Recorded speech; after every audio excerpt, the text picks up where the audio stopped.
Olá, seja muito bem-vindo a mais um CEADEPcast. Essa é a edição, estamos participando da AGO aqui 2022, por isso você pode ouvir um pouquinho de ruído do fundo, porque estamos aqui ouvindo as pregações, as plenárias durante esses dias. E recebemos em nossos estúdios uma presença ilustre, pastor Eliseu Rodrigues, seja bem-vindo ao nosso CEADEPcast. Amém, muito obrigado, é um prazer. Pastor, eu queria tratar sobre o senhor, com o senhor, sobre algo muito importante que a gente tem visto nos últimos dias. É a relação do cristão com a cultura. A gente sabe que nós somos cristãos, não podemos fugir disso, da internet. Mas observamos que muito da cultura mundana tem invadido as nossas igrejas. Qual o prejuízo disso?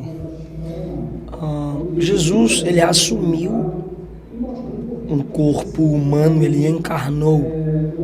E o ministério de Jesus veio no meio de uma cultura onde o poderio dominava, o pobre era desprezado, desprezível, e as honrarias humanas desejadas, e muitos deuses sendo honrados por Roma.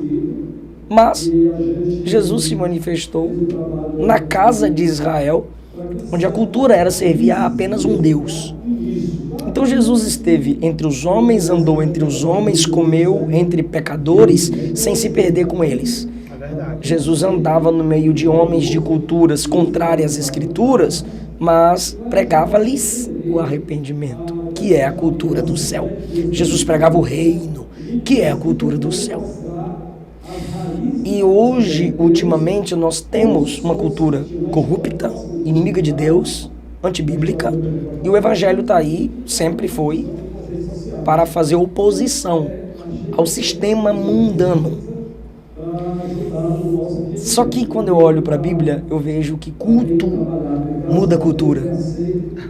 Culto estabelece cultura. É verdade. O que, como muitos chamam, cristianização das nações, envolve culto. Porque nas conquistas dos reinos, só Roma permitia que as pessoas continuassem com seus cultos. Mas como Roma era a maior influência, chegou um tempo da obrigatoriedade de adorar César. Então alterou a cultura. A igreja não. A igreja tem uma cultura de culto, porque a igreja faz parte do reino de Deus. Como ela faz parte do reino de Deus, ela tem uma lei que é a Bíblia. A igreja é formada de súditos do reino de Deus. Então o culto que Elias fez, orando para que fogo descesse do céu lá no Carmelo, mudou a cultura, que era adorar Baal. Sim. E todo Israel se prostrou e disse: só o Senhor é Deus. O culto de Misael, Ananias e Azarias em Babilônia fez com que Nabucodonosor alterasse a cultura na Babilônia. Depois que eles não se prostraram, dizendo que só cultuavam a Deus, Nabucodonosor disse que todas as nações deveriam servir ao Deus dele. Verdade. Alterou a cultura. Alterou a cultura através do culto. Então, no culto, nós temos que formar os nossos jovens e adolescentes com a Bíblia aberta e a palavra exposta. Isso é verdade. Não dá mais para mantermos como foco da mensagem o pega na mão do irmão, vai marchando com o varão. Não dá mais. A gente não consegue influenciar a cultura com isso. A gente dá munição para a zombaria. O evangeliquez. O evangeliquez, manto, vaso. O cara chega no restaurante. Misericórdia. O cara chega no restaurante comigo e fala assim: aí, vaso, traz a carne. Isso não muda a cultura de ninguém. O culto no lar vai preparar seus filhos para mudar a cultura na escola e na faculdade. Então, para a gente não ser influenciado pela cultura e mudá-la, é só o culto. Pastor, a gente percebe no evangelicalismo brasileiro que houve um boom de igrejas evangélicas, sobretudo do nosso meio pentecostal, na década de 90.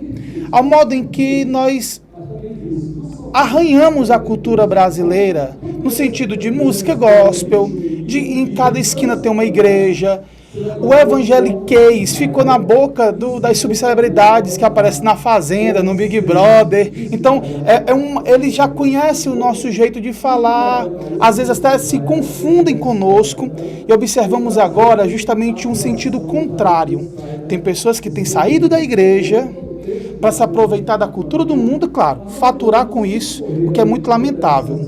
Um exemplo disso, recentemente, é da Priscila Alcântara, que agora decidiu sair da igreja, cantar música mundana, secular, isso é do jogo, ela decidiu se desviar e tornou isso público. Agora ela quer fazer um sentido contrário, mas não de conversão, mas de trazer o secularismo para dentro da igreja. Qual o prejuízo disso? Porque muitos jovens ainda se espelham nela e não tem essa coisa muito delimitada. Ou é do mundo, ou é cristão, ou conversa com a gente. Esse é o perigo. E tem esses cortes do YouTube que tem gente que se edifica, tem gente que compartilha, mas ao mesmo tempo esse entremeio, pastor, isso é prejudicial, sobretudo para a nossa juventude. Você perguntou para mim qual é o perigo e você comentou. Essa mistura é o perigo. Entre o povo de Israel que saiu do Egito, vieram o povo egípcio chamado de vulgo.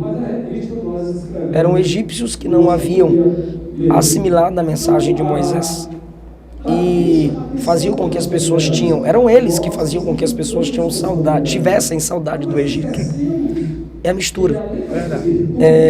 A oposição é melhor do que a infiltração. A igreja, o evangelho sempre resistiu oposição. Faraó era contra, o povo crescia. Midianita era contra, Gideão vencia. Nabucodonosor era contra, Daniel, Misaías, Azarias e Ananias cresceram na Babilônia. Os discípulos tiveram oposição, abalaram o mundo. A perseguição faz a igreja crescer. A infiltração faz a igreja fracassar. Interessante. Então, como que a infiltração começou? Kleber Lucas, Priscila Alcântara, Leonardo Gonçalves e outros. Porque às vezes eu tentava ser mais ético e começaram a me chamar, dizendo que eu era covarde, que eu dava indireta. Então agora eu vou dar nome aos bois. De René Kivitz, Vitor Azevedo, Caio Fábio. Esse tipo de gente com a voz mansa são responsáveis pela infiltração. O diabo não nos manda odiar a Deus. É verdade. O diabo não tem ciúmes de Deus. Você pode ser crente no domingo e, como Kleber Lucas, dançar na segunda com a cervejinha na mão. Você pode cantar como Priscila Alcântara num palco de igreja, qualquer música que você achar melhor, sensualizando o seu corpo e suas vestes, e ainda zombar do pastor na cara dele, na igreja dele. Isso é infiltração. Porque através do acesso musical que você tem ao coração das pessoas, elas vão te ouvir, elas vão te dar atenção. Essa infiltração é o perigo. Mas Deus é ciumento. O diabo não é. Exclusivo. Deus é exclusivo. Porque a gente diz assim, Deus é prioridade. Não. Sua família é prioridade. Deus é exclusividade. E a Bíblia diz que o Espírito que habita em vós tem ciúme. E no ciúme ele também se enfurece. Quando Jesus entrou no templo com o chicote que ele havia feito, É verdade. ele se baseou no: o zelo da tua casa me consome. E ciúme no Espírito Santo é zelo. Então a infiltração é perigosa, o Espírito não aceita, e a igreja que aceita a infiltração, ela não pode ser chamada mais de igreja.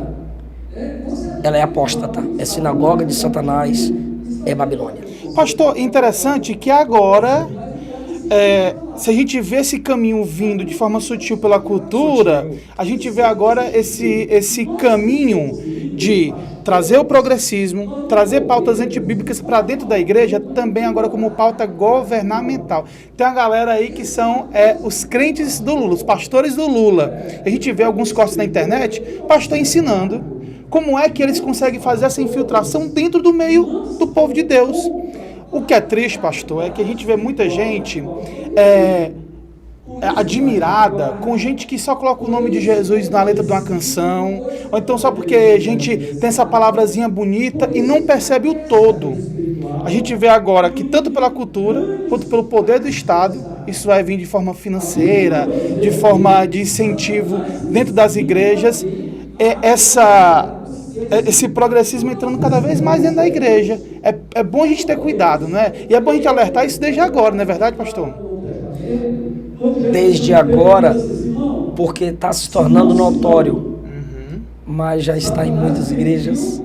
Há muitos teólogos de voz mansa que vieram escrevendo aos poucos e formando a mentalidade da nossa juventude, que é a voz.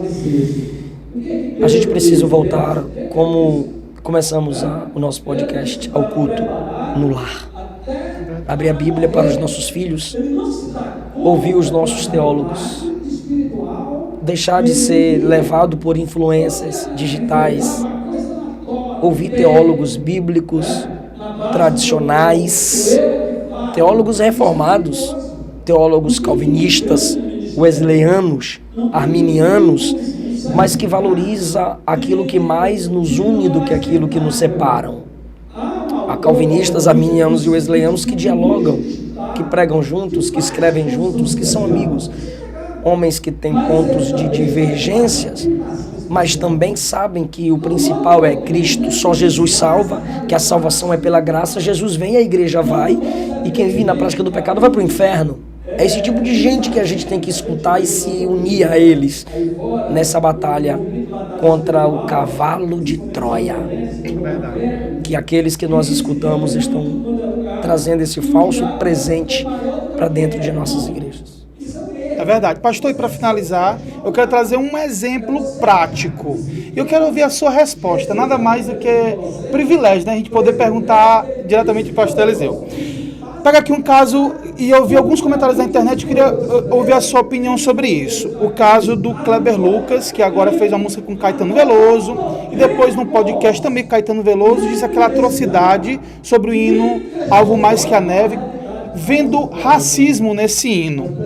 Mas eu vi algumas pessoas comentando, e é válido responder esse comentário, dizendo o seguinte, que se a gente fosse para a época de Jesus, essa mesma crítica que algumas pessoas fazem ao Kleber Lucas, dele estar se envolvendo com os pecadores, dele estar nesse meio onde as pessoas estão em pecado, e Jesus estava lá evangelizando. O Kleber Lucas também diz isso.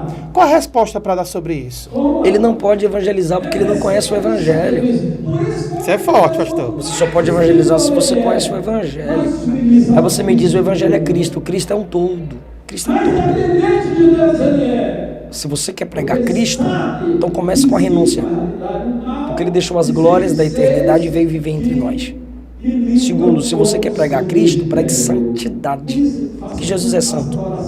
Se você quer pregar Cristo, pregue a transcendência divina e não simplesmente a imanência. Porque Jesus disse que Deus é Pai, mas Ele disse, Pai nosso que está no céu, santificado seja o teu nome. Então, ele não pode pregar o Evangelho porque até o nome de Jesus ele desrespeita. Só pode pregar o Evangelho que foi transformado pelo Evangelho. E não adianta Caetano, como é o nome do cabra? Caetano Veloso cantar. Eu preciso aprender um pouco aqui, um pouco ali. Verdade. Mas ele não pode dizer que ama a casa de Deus. É verdade. Ele não ama a casa de Deus. Ele não ama a igreja.